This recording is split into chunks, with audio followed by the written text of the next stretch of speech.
ప్రపంచం అంతా దొంగ నా కొడుకులు. నిజంగా నాకు కంట్లో నీళ్ళు వస్తాయి. దొంగ నా కొడుకులండి. దొంగ ఎవరిని నమ్మడానికి వీల్లేదు. ఎవరిని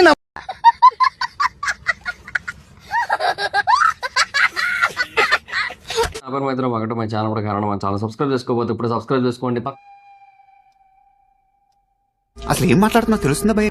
మనీ స్కామ్ల గురించి ప్రపంచంలో ఎవరైనా మాట్లాడొచ్చు, కానీ మై ఫ్రెండ్ లివింగ్ లిజెండ్, నా ఫేవరెట్ మూవీ రివ్యూవర్,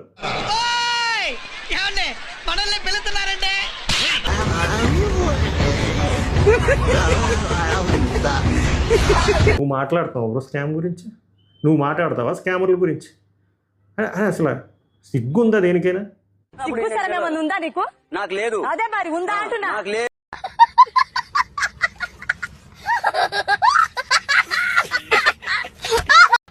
రెండు వీడియోలు 3 వీడియోలు చేసావు, సూపర్ డూపర్ పర్ఫార్మెన్స్ ఇచ్చావు, అడుక్కున్నావు, నవ్వు ఆపుకుంటున్నావు కదరా. డబ్బులు 2,70,000 సబ్జెక్ట్ ద కరెక్షన్ 2,50,000 చిల్లర వచ్చింది. చిచి, ఇంతకాడికి వచ్చే పోయే నలుగురు దగ్గర ఒంటెలు దగ్గర బెటర్ కదరా.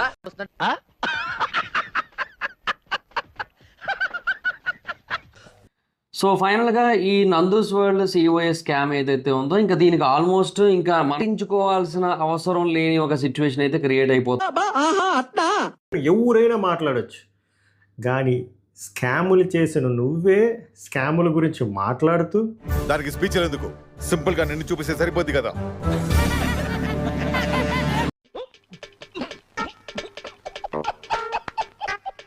మైదర్ బాబు, నువ్వు ఇవ్వచ్చా బ్రో?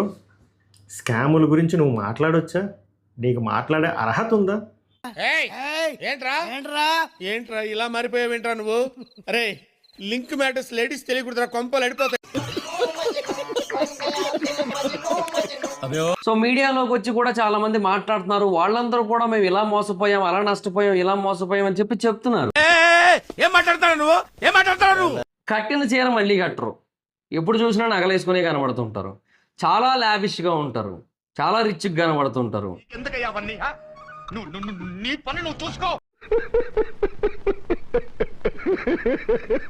వాళ్ళ లైఫ్ స్టైల్ చూస్తే మైండ్ పోతుంటుంది. ఇంత రిచ్గా ఎలా? ఒకప్పుడు అసలు ఏమీ లేవన్నారు, ఇప్పుడు ఎలాగ ఇంత సంపాదన? చెప్పను, మళ్ళీ అడిగితే ఈ చెప్పననే సమాధానం కూడా చెప్పను. నందు ఆమె భర్త మధుకర్ ప్రస్తుతం పరారీలో ఉన్నారు. మేము వెళ్ళిపోతాం, బ్యాలెన్స్ పేమెంట్ ఇవ్వండి. ఇట్టాడు కదా అవుద్దని అన్నిసార్లు అడిగారు. అవును, వారు ఎవరికీ దొరకకుండా అజ్ఞాతంలోకి వెళ్ళిపోయారు.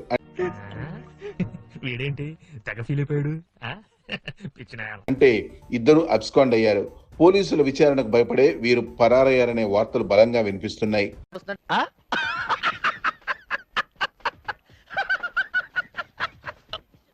వీరిపై ఇప్పటికే లుకౌట్ నోటీసులు కూడా జారీ అయినట్లు తెలుస్తోంది. ఇలాంటి స్కీములు పెట్టకండి రా. అసలే సుఖ సంసారం లేనోండి సుఖంగా బతకనివ్వండి రా. యూట్యూబర్ నందు అలియాస్ జాగర్లమూడి రమానందన ఆమె భర్త జాగర్లమూడి మధుకర్ చుట్టూ మరింత ఉచ్చు బిగిస్తోంది. నిజమా అల్లుడు? అంతకంటే ఇంకేం కావాలి సార్? వీళ్లపై నమోదైన వీసా రెన్యువల్ ఫ్రాడ్ కేసులో బాధితులు ఒక్కొక్కరుగా బయటకు వస్తున్నారు. నేను ఇలా బుక్ అయిపోతాను కల్లో కూడా అనుకోలేదు. ఇప్పటికే ఆంధ్రప్రదేశ్ లోని ఎన్టీఆర్ జిల్లా ఇబ్రహీంపట్నంలో వీళ్లపై కేసు నమోదవగా మమ్మల్ని ఎవరేం చేయలేరు, మమ్మల్ని ఎవరు ఏమీ చేయలేరు అంతే. క్రమంలో పలు కంపెనీలకు డైరెక్టర్ గా ఉన్న రమానందన డైరెక్టర్ బాధ్యతల నుంచి తప్పుకోవటం అనుమానాలకు తావిస్తోంది అంటున్నారు.